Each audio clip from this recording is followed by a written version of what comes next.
passer au deuxième intervenant, donc Émilie Donatin, qui va nous parler du microbiote, qui va nous parler donc de son exploration, sa façon d'explorer le microbiote, avec une approche un peu mythique, on va dire, pour définir les populations microbiennes de ce microbiote et particulièrement les colonies.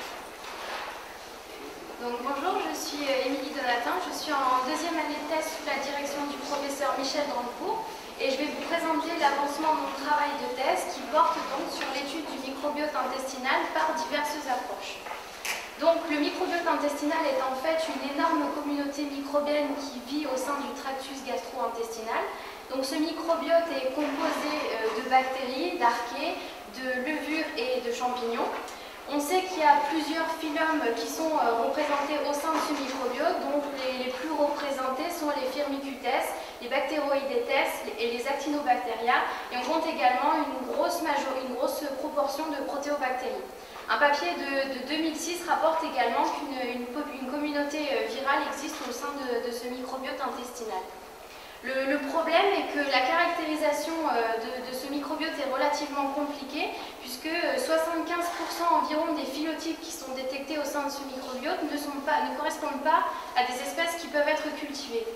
Donc l'étude de ce microbiote a débuté en 1885 avec l'isolement pour la première fois en culture d'une bactérie à partir d'un échantillon de sel et c'était un Escherichia coli. Et aujourd'hui on a un peu plus de 400 espèces qui sont correctement identifiées par des méthodes de culture.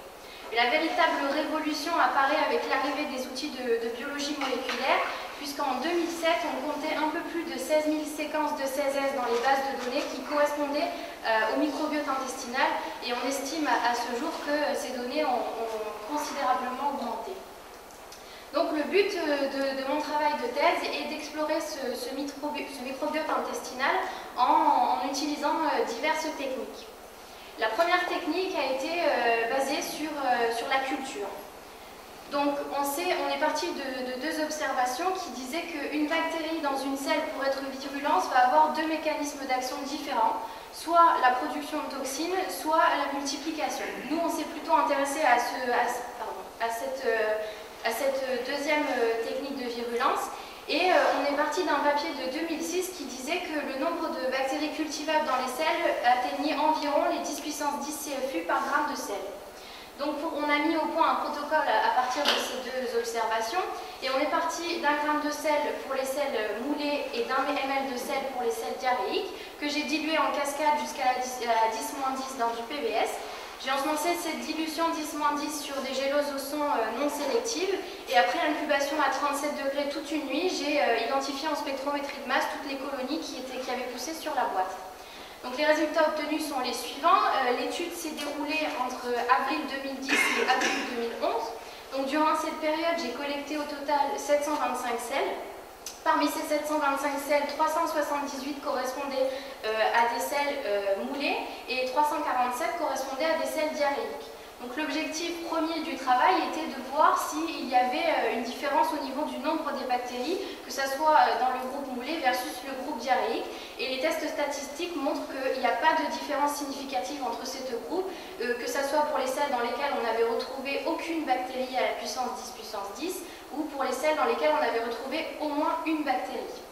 Donc ces premières observations ont permis de démontrer, de réfuter notre hypothèse de départ.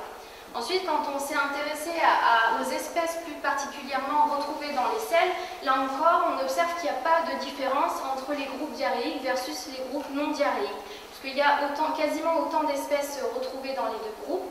Et on remarque également que dans les deux groupes, l'espèce la plus fréquemment retrouvée est Escherichia coli.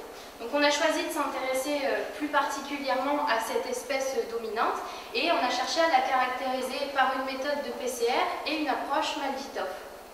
Donc on sait depuis très longtemps qu'Escherichia coli est en fait une espèce complexe qui est divisée en plusieurs phylogroupes, en 4 phylogroupes exactement, donc les phylogroupes A, B1, B2 et D. Et en 2000, une équipe a mis au point un système de PCR triplex qui permet, en se basant sur 3 gènes différents, de classer les souches d'Escherichia coli en fonction de ces différents phylogroupes. Donc c'est ce que j'ai fait. J'ai génotypé les souches d'Escherichia coli que j'avais obtenues à partir des selles et j'ai comparé mes résultats avec ceux de la population générale et on remarque de manière globale que la répartition au sein des phylogroupes est sensiblement la même que celle de la population générale. Ensuite, on s'est intéressé toujours à la comparaison entre le groupe diarrhéique versus le groupe moulé et là encore, pas de différence significative au niveau du nombre entre les deux groupes. Pour ce qui concerne l'approche en MALDI-TOF, donc je vais vous rappeler brièvement comment se déroule une manie. Donc on prélève une colonie sur la gélose qu'on dépose sur une cible MALDI. On ajoute à ça la matrice qui va permettre de fixer et de ioniser notre échantillon par un tir de laser. Et on obtient ensuite un spectre qui va être spécifique à chaque espèce bactérienne identifiée. Donc on s'est orienté vers le MALDI-TOF pour mettre au point un modèle qui nous permettrait de différencier les souches d'Escherichia coli en fonction de leur origine. Donc pour ça, on a passé 50 souches avec l'aide d'Adi du labo. On a passé 50 souches d'Escherichia coli qui avaient une origine intestinale et 50 souches d'Escherichia coli qui avaient une origine urinaire. Et on a travaillé sur les spectres de chacun des groupes. On a remarqué qu'il n'y avait pas de pic spécifique au groupe urine ou au groupe sel. Par contre, il y a 177 pics qu'on a choisis pour lesquels l'intensité des pics était significativement différente entre le groupe sel et le groupe urine. Donc, en travaillant sur ces 177 pics qui apparaissent en bas, on a pu classer nos souches d'Escherichia coli et avoir un cluster urine et un cluster sel. On a voulu valider ce modèle en utilisant deux collections d'Escherichia coli qui nous ont été envoyées par une équipe de Paris et qui sont caractérisées depuis très longtemps. Donc on les a analysées avec notre modèle et on a pu à nouveau les classer au sein d'un cluster urine et au sein d'un cluster sel. Donc on a envoyé ces résultats à l'équipe de Paris qui malheureusement nous ont répondu que ces résultats n'étaient absolument pas en accord avec leurs données. Donc on a réfléchi à une alternative à ce modèle et on s'est dit qu'il serait peut-être plus judicieux de faire un modèle de MALDI-TOF qui permettrait de séparer les souches d'Escherichia coli en fonction de leur appartenance à un phylogroupe. Et donc le travail est en cours.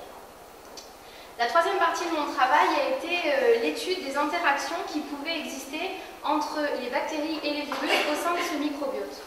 Donc, comme je vous l'ai dit précédemment, la communauté virale est très représentée au sein du microbiote. Dans notre laboratoire, les équipes ciblent surtout 4 virus majeurs, donc les adénovirus, les calicivirus, les rota et les entérovirus. Et généralement, les résultats qui sont obtenus dans le laboratoire de bactérieux ne sont pas confrontés avec ceux obtenus dans le laboratoire de virologie. Donc dans ce travail, nous sommes intéressés à comparer nos résultats à ceux obtenus par le laboratoire de virologie. Et on a obtenu un résultat auquel on ne s'attendait pas du tout, c'est qu'il y a significativement moins de bactéries dans un prélèvement dans lequel il y a un virus. Donc on a cherché à savoir, donc cette action est sur la population bactérienne en général, on a cherché à savoir si un virus en particulier donnait ce résultat. Donc on a remarqué que les rota et les adénos étaient responsables de cette diminution de la population microbienne à 10 puissance 10. Ensuite, on a cherché à voir si cette action était également retrouvée sur la population dominante dans les selles, à savoir Escherichia coli. Et là encore, on remarque que la différence est significative, qu'il y a moins d'Escherichia coli dans les selles où on a un virus. Et encore une fois, les rota et les adénovirus sont responsables de cette diminution. Donc on a voulu mettre au point un protocole pour mettre en image ces observations. Donc on a simplement mis en contact des Escherichia coli retrouvés dans les selles avec des virus entériques ou des virus classiques. Et donc ce que j'ai fait, c'est que j'ai mélangé des solutions virales et bactériennes calibrées que j'ai inondées sur une gélose non sélective. J'ai incubé à 37 et j'ai fait des observations à plusieurs jours. Donc à ce jour, j'ai fait la manip avec un norovirus murin et les résultats sont qu'il n'y a pas de différence entre le test et le contrôle. Et je suis en train de refaire la manip sur un rotavirus humain et donc on attend les résultats pour voir si on peut imager ces observations. La dernière partie de mon travail a été l'étude du microbiote intestinal par une approche micro-arrêt cette fois-ci. Donc, de nombreux papiers rapportent que les diarrhées infectieuses peuvent être causées par plusieurs bactéries en même temps. Il était donc important de pouvoir disposer d'un outil qui nous permette une détection multiplexe. Et comme je vous l'avais dit précédemment, la plupart des espèces du tractus intestinal ne sont pas cultivables. C'est pourquoi on s'est tourné vers les puces à ADN qui sont depuis longtemps un outil prouvé pour être fiable et utilisable pour l'analyse du microbiote intestinal. Il existe déjà plusieurs micro-arrêts, mais ces micro-arrêts ont des limites puisque bien souvent ils ne ciblent pas le microbiote intestinal, ou quand ils ciblent le microbiote intestinal, la totalité des pathogènes qu'on connaît pour être responsables d'entérite aiguë chez l'homme ne sont pas spotés. Donc on a décidé de construire nous-mêmes notre puce, sur laquelle on a spoté la totalité des bactéries qui sont responsables de diarrhée chez l'homme. En contrôle interne, on a mis Methanobrevibacter smithii, qui est démontré pour être retrouvé dans une grande partie de la population. Et on a également spoté des virus, et notamment les virus qui causent des diarrhées chez l'homme. Donc pour tester cette puce, on travaille avec une selle qui provient d'un individu masculin sain. Et j'ai moi-même rajouté dans cette selle 4 pathogènes à des concentrations différentes, ceci dans le but de tester les paramètres d'extraction, de marquage des acides nucléiques et d'hybridation de notre puce. Et donc les tests sont en cours également. Je vous remercie pour votre attention.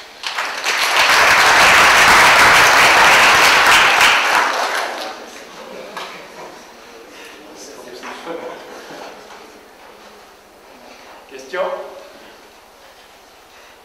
C'est un macaron. Les selles diarrhéiques, c'était des selles liquides ou des selles entre liquide et liquide? Liquide. Et pour la discordance entre les résultats et les aspects, c'est l'objectif de Paris. En fait, comment ils ont organisé leur souche à Paris? Alors eux, ils ont d'abord génotypé donc ils sont génotypés par leur système de PCR triplex, donc elles appartiennent à des phylogroues, et en plus c'est des souches qu'ils ont collectées eux-mêmes et ils connaissent réellement l'origine de leurs souches. Il y a des souches qui sont animales, des souches humaines, donc c'est une collection qui est bien caractérisée depuis très longtemps et eux connaissent vraiment l'origine de ces souches-là. Et donc nos résultats n'étaient pas du tout en accord avec les leurs. Et d'ailleurs, le professeur qui nous a envoyé ces souches-là nous disait que c'était pas réellement étonnant de ne pas réussir à classer les souches d'Escherichia coli en fonction de leur origine, puisque dans la majorité des cas, les infections urinaires auraient une origine intestinale. Donc il vaudrait mieux du coup se baser sur un système de détection par rapport à l'appartenance à un phylogroupe.